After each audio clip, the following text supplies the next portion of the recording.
I think the most people I've ever spoken to was in the meeting in Saskatchewan where there was approximately 2,000 farmers. And that was quite incredible. They were spread over 2 areas. And to have this many people from the industry and the world and gathered in one place is equally amazing. Because here the opportunity for you all to network is beyond compare. What I thought I would do is to spend more time this morning talking about just the world outlook for the various pulse categories. I didn't want to get too much into the specifics with each country because those are going to be handled very nicely by some of the panels that are here this morning and this afternoon. And I felt by giving a bit of a world overview that would provide a better starting point for them in their discussions and maybe make something interesting for you. This is the first time I've ever done this. I've had people ask me for this type of information for many years, and only now have I gotten brave enough to give it a shot.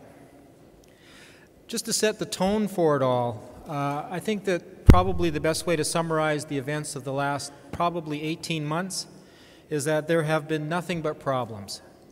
I remember when I was trading grain that Friday was always the most wonderful day of the week because it meant I had 2 days that I didn't have any problems facing me. Monday was always a day of dread. I feel that the way talking to people, it has almost sounded like for the last 6 months or so that there's been no difference between Friday and Monday. Friday has been a day of dread because you knew that when you came in on Monday, it was just going to be a whole new host of problems. Some of it's the headache, the hangover from the 2010 crop. Not only were there problems in Canada, there were problems in other parts of the world with quality, and that has affected the market and affected the attitude of buyers in many countries towards trading. Then we've had currency problems the last several months. Amazing shifts and fluctuations in currency. Nothing comparable to that in my memory in the many years I've been involved in this business. You had people that one day had a profit in trades, 2 weeks later they had none, 2 weeks after that they had losses. And those things began to back up through the industry with people saying, you know, how can I pay? I can't afford to bring this stuff in. Then we had trade sanctions. Iran is probably the best example of that, where the escalating trade sanctions finally reached the point where the Iranians could no longer pay for any product they had bought. By some reports, there were hundreds of containers of lentils and other pulses that were backed up all throughout the Mediterranean area in Turkey, Egypt, the United Arab Emirates, that could not be moved in because people could not be paid. You've had phytosanitary issues which have come and gone over the last 2 years, the glyphosate issue. There's been no end to them. Problems with canary seed into Mexico. Worries that we're going to get hit by zero tolerances on GM from various parts of the world. Even though we don't have GM pulses, they're handled in the same facilities, and there is the potential of cross-contamination. There are all these issues that are created by government. It almost makes you feel like government has gone out of its way to create problems so it can solve them. Maybe that's what, that seems to be what politicians like to do the most. Then we have the ongoing problem of weather. And that's something we just can't fight. You can only look at the forecasts and hope that they're beneficial to you. But it almost feels like the weather has been more changeable in recent years than it was in the past. That's associated with climate change, whether you believe it or not. I know that I've actually lived long enough that I remember when winter was winter in Manitoba, where I grew up. Now it's not winter anymore. It's more like fall or spring. So there's definitely been a change there. It's affected the rainfall patterns, the weather patterns across the prairies in ways that are beyond the current imagination of the people that live there and beyond their experience. This reminds me of a story that I heard listening to some TED speeches. And many, many decades ago, more than a century ago, 2 shoe salesmen went to Africa. And one of them went there, they both toured around for a while, and one sent a cable back to his head office. He said, "Situation terrible. Africans don't wear shoes." The other salesman sent a cable back to his office, and he said, "Situation wonderful. Africans need to buy shoes." We've been going through a period where I think everyone feels like no one wants to wear shoes, and I think when I finish this up today, I want to posit that maybe we should look at the other way. Thought we'd start with the field pea outlook. For the coming year, we're looking at a bigger North American crop. Acreage in Canada could reach 3.2 million acres or more this year. We'll know on Tuesday what that number is. The seeding intentions for Canada will come out then. We already have the seeding intentions for the United States, some initial ideas for Australia. But the thing to remember when you think about these numbers that are coming out on Tuesday, and a lot of the numbers that you'll hear today, when we're talking about Northern Hemisphere crops or crops for 2012, we're talking about crops that have more, by and large, not been planted yet. And intentions do not equal seeded area. It just represents the farmer's first shot or first statement to the trade of what he would like to do, and he's waiting for the market to come back and tell him whether or not that's a good idea or a bad idea. France is looking at a smaller crop this year. Because of the less support for the use of peas for feed, farmers have lost interest in it, and they've moved away from it into other crops, primarily grains and oilseeds. But even though all of that's happened, it looks like that we will have a larger world crop. And however, I think the period of tight supplies that we've experienced this year in peas is going to continue for the next season. And this is just a chart that just shows you graphically what I'm thinking about in terms of production. You can see the increase that I'm looking for to happen this year. It's come off of some fairly good lows there, but we're not at the highest points that we've been in recent years. Here I just looked at production rather than acreage. For production, whenever I forecast production, I look at average yields for the last 5 years.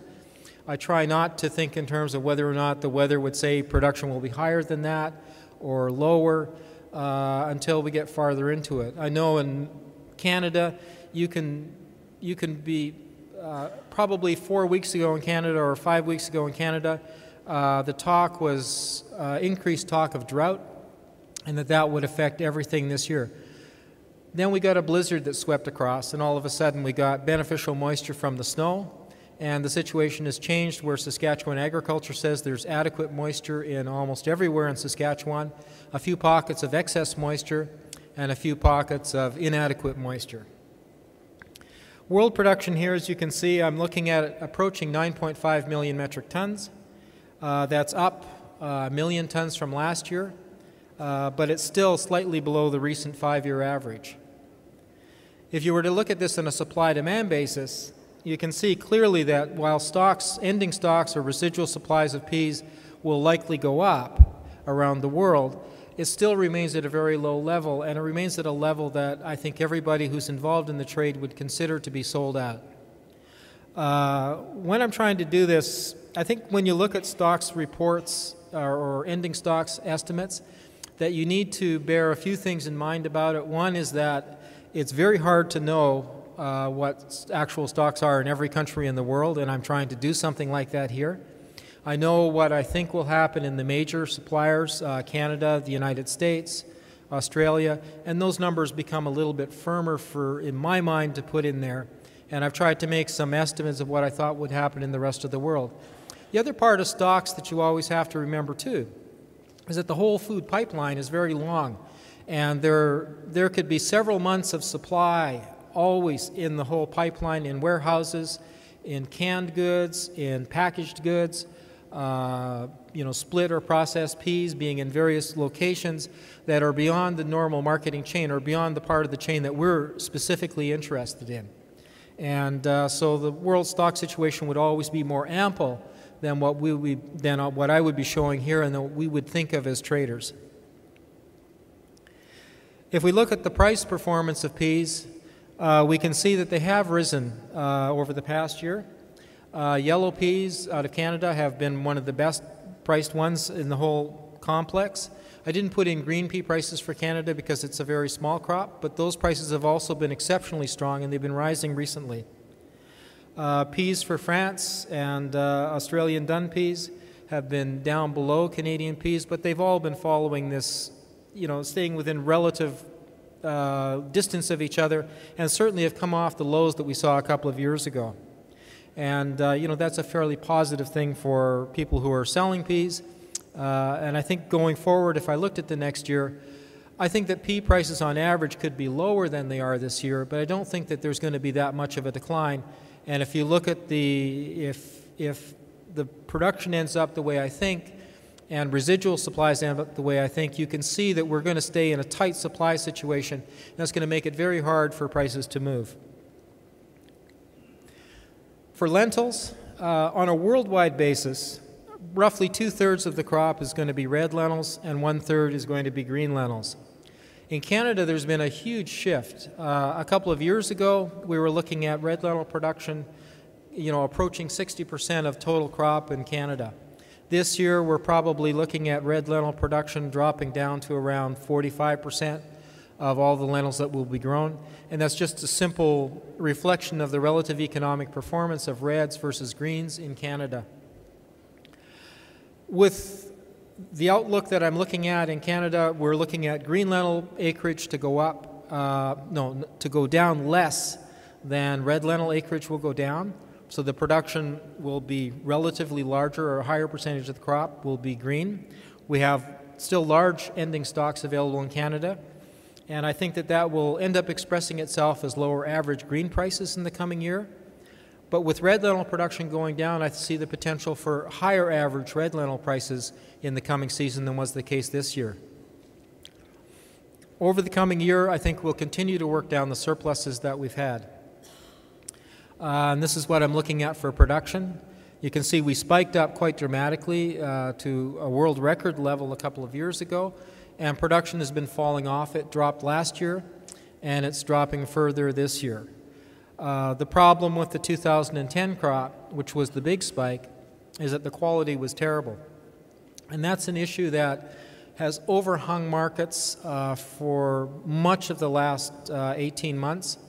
And it is still there, but it's less of a concern. I think there's a growing sense in Canada that most of the bad quality lentils from 2010 have either been fed to livestock or have found their way out of the country, and that it's less of an issue. And I certainly get the feeling when I talk to people is there's more confidence that they're going to be getting just good quality, freshly harvested lentils from Canada, particularly in this coming year, and that concern or worry about the 2010 crop has virtually disappeared from markets. Certainly it's an issue in some areas, but it's not the way it had been. For world production for lentils, you can see that I am looking for a bit of a decrease, a massive decrease in Canada, a bit of a decrease in Australia, according to a lot of the trade I've talked to there. Gavin may have something different to say this morning, I don't know. This is always the risk when you throw out numbers for countries and you're followed by the country guy, is he may say, well, you're an intelligent guy, Brian, but you don't know nothing.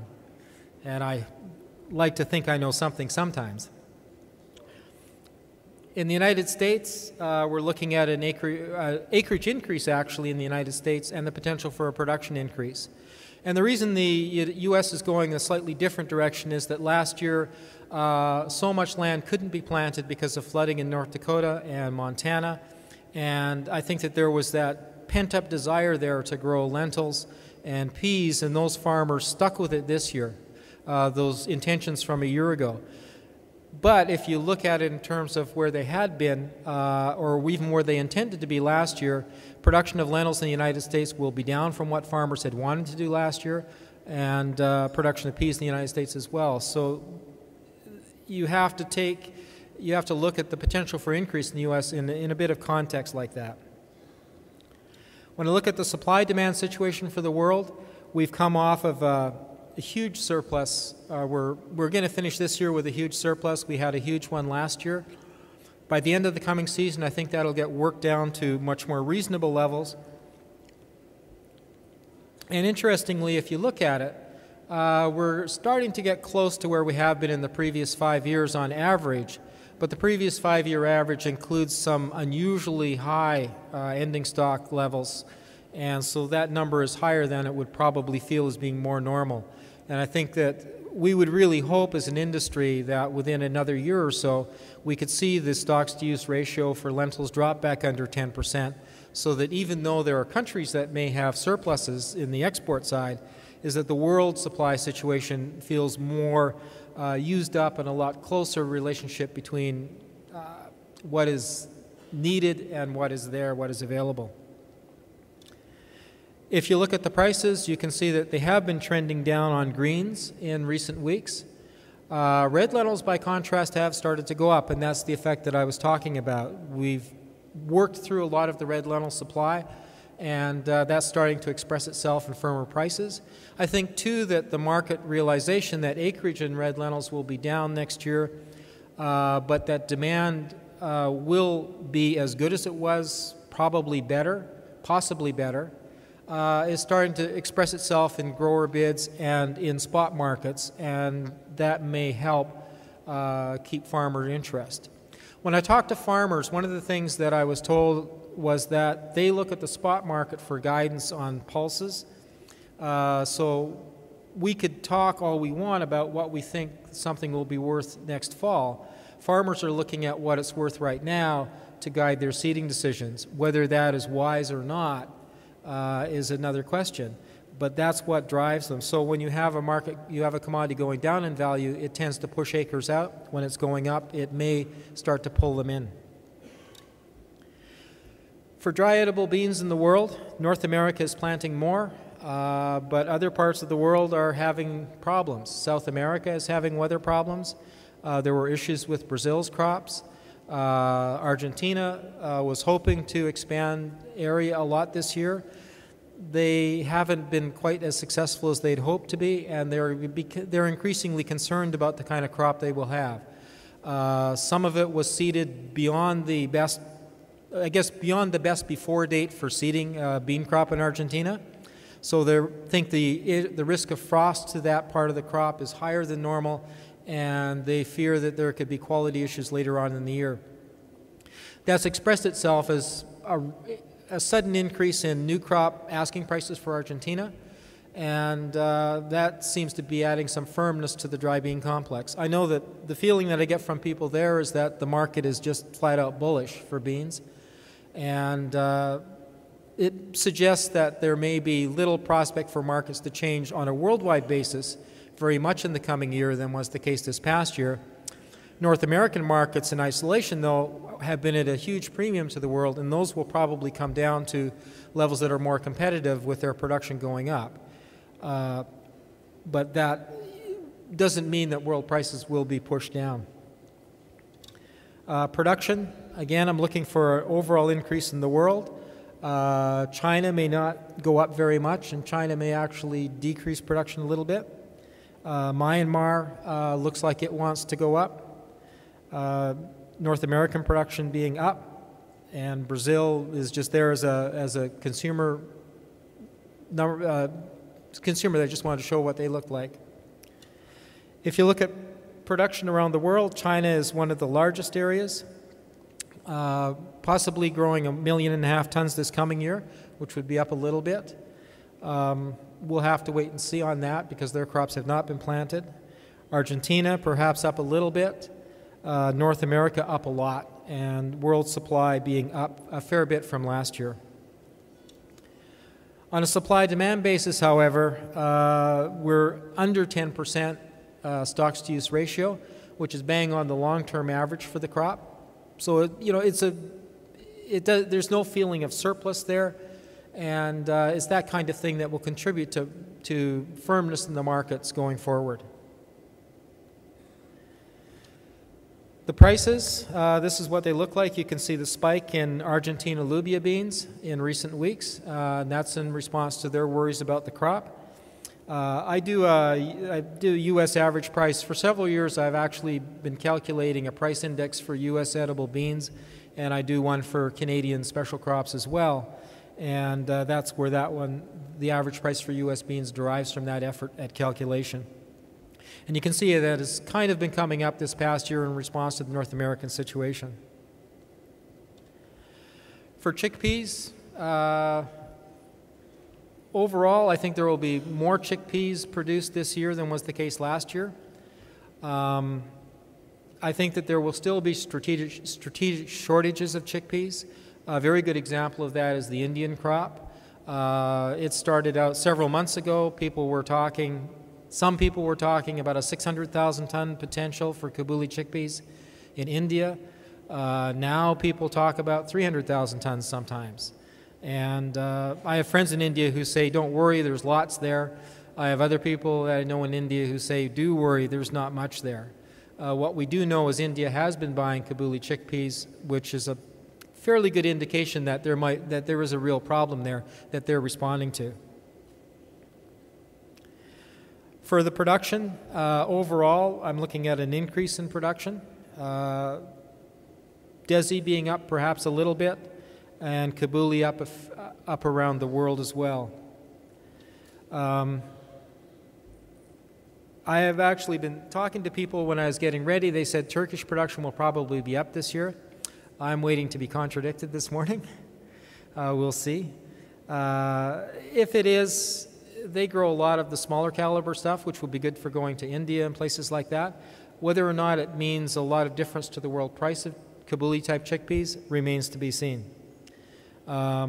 Mexico's crop is up over what it was last year, but it's still nowhere near what they would where they would like to be, and it's nowhere near the potential for the crop. And a lot of Mexican chickpeas have been sold to India, and their feeling is that the Indian crop is very short, and they've been raising their asking prices. Apparently, that has also resulted recently in some contract defaults or technical issues suddenly coming up on contracts with India. That has caused the Mexicans to say, we can't ship against that contract, there's an issue.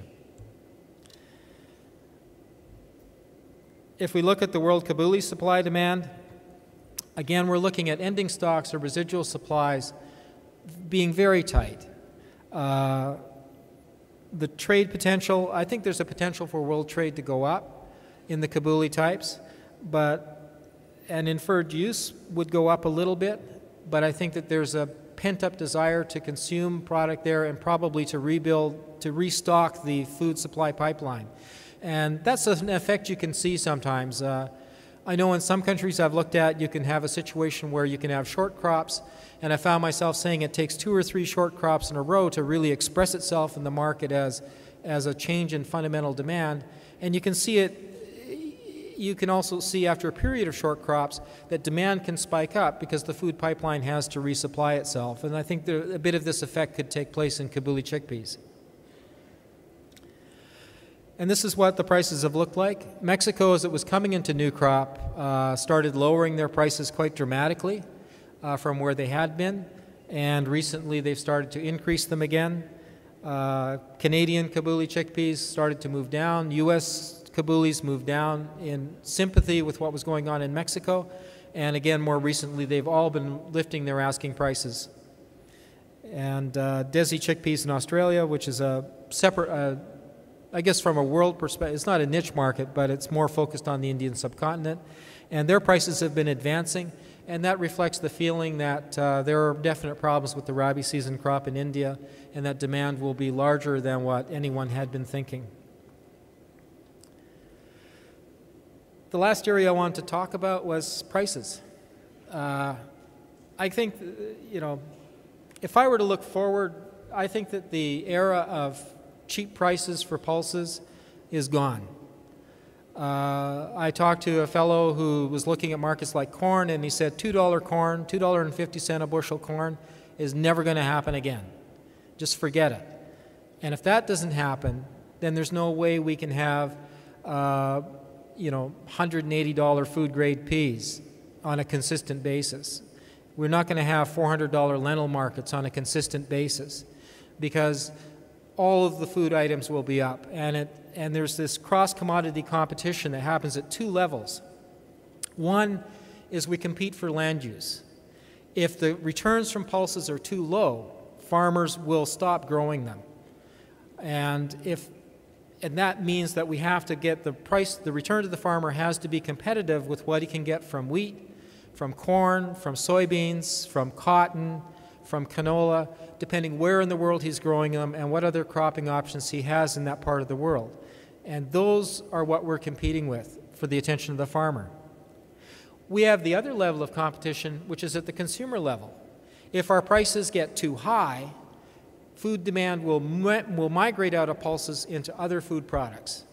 And that puts a cap on where we can go. So that creates a price band for us, one at the farmer level where we have to compete for land use, and one where we're trying to sell the stuff where we have to make sure that we're competitive to the consumer for food use. The way I would put it is very simply, the farmer's interest is to maximize return, the consumer's interest is to minimize cost. And this is where the markets meet each other, and that's where you get the friction that creates market activity, volatility, and price creation. One of the things that's very interesting, though, is that I think over the long term, and even up until this point in time, that yield gains in the various crops have had an impact on prices. I have some charts that I'll show you shortly that will illustrate the point. The other one is that prices need to compete to sustain production. I said that. And failure to compete is not an option, because failure to compete means that we won't be growing these things for very much longer, and that is not in our interest nor in the interest of human beings. I believe firmly that the human diet needs to be as diverse as possible. The more it's based on one crop, whether it's corn or soybeans, the worse off the population is on the planet. And we need to maintain diverse food sources in our diet and a diversity of crops that we grow on the land to benefit the soil, to benefit the human race. This is something that people like to show a lot about this nowadays, is the cross-commodity price relationships. This looks at Brent crude oil. It looks at the various crops. My special crops index, which is for Canada. The oilseed and cereal price indexes are from the FAO, and you can see that they are all moving in synchronicity. They move in a band, and they do move in relation to oil. I think that reflects the fact that certain food crops are being diverted into fuel production, whether for biodiesel or for ethanol, and it also just reflects the underlying cost of living and transportation costs, production costs, and things of that nature. But probably the cross-commodity competition is more important.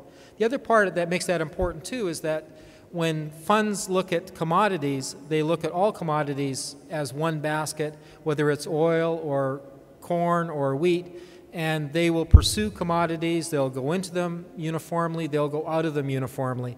And so you end up with this movement of prices together at a higher level that affects us.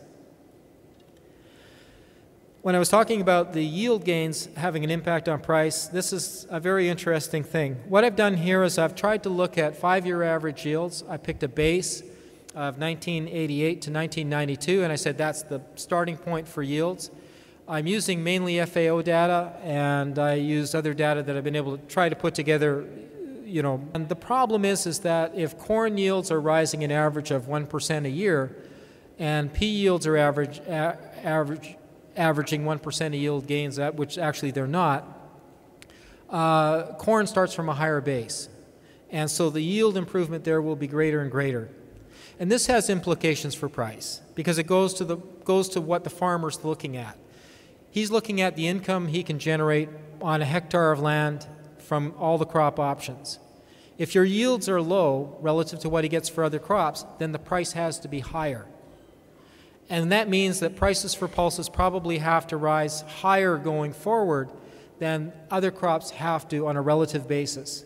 And that may discourage consumption, which may be one of the reasons why we've noticed a trend over many years where the amount of pulses that human beings consume has been declining. And that decline looked like it might have reversed itself for a little while in 2 or 3 years ago.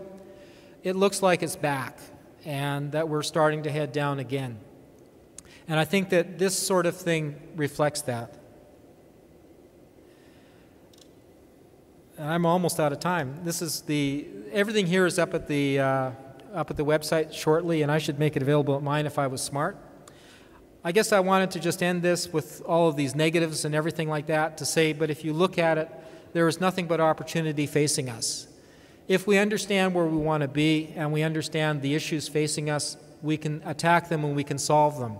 When I was trading, we didn't care if there was a problem, whether it was cadmium in flaxseed or would have been glyphosate in lentils.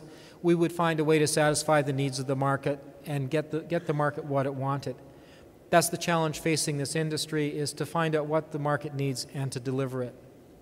Thank you.